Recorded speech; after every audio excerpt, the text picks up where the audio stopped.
C'est les deux. C'est à la fois une enquête, parce que tout ce qui se passe dans le livre est absolument vrai, comme dans Dolce Vita d'ailleurs. Et c'est aussi une enquête que la jeune femme, l'héroïne du roman, fait pour comprendre d'où elle vient.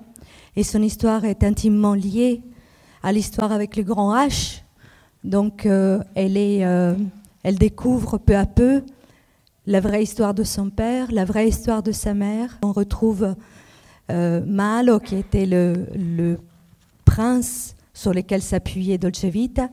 Là, le nouveau monstre commence avec l'enterrement de Malo. Donc ça commence finalement avec la fin d'une histoire et le début d'une autre ère pour l'Italie.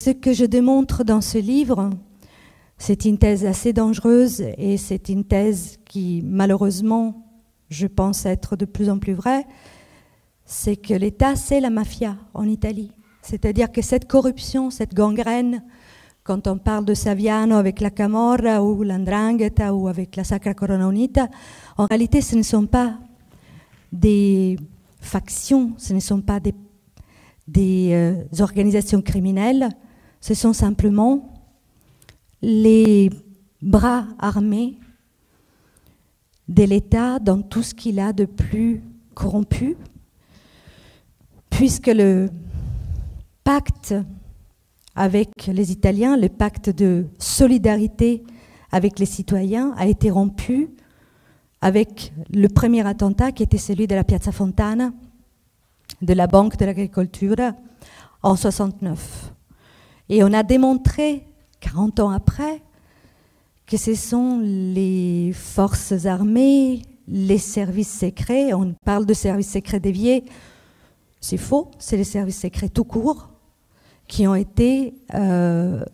armé les extrémistes de droite qui ont commis cet attentat. Donc je reprends toute l'histoire de Dolce Vita et j'arrive jusqu'en 2014, donc début 2014, avec la nouvelle aventure Matteo Renzi, qui devient donc président du Conseil.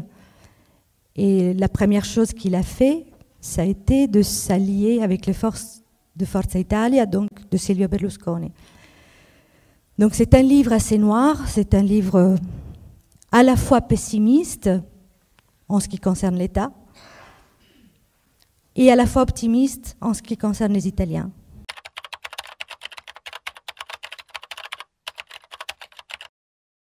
C'est vrai que j'ai eu peur d'écrire ce livre parce que je me suis rendu compte que c'est tout ce qu'on ne veut pas écouter en Italie, on ne veut pas voir. Les journalistes continuent de faire leur travail, mais finalement, c'est un travail au jour le jour.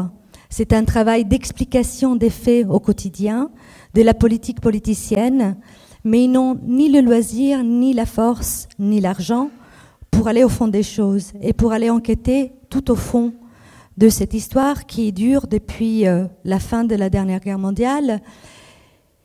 Et oui, j'ai eu la trouille à un moment donné parce que j'avais en plus des rencontres. J'ai été à Palerme, rencontrer des gens de l'antimafia, des personnes qui se sont réellement exposées. Et les enquêtes d'Aria sont les vôtres. Hein, et les enquêtes, oui, qui sont dans le livre sont les miennes. Les rencontres que j'attribue à Aria ont vraiment eu lieu. J'avais envie d'avoir cette triple manière de rentrer dans le livre. On peut le lire comme un roman.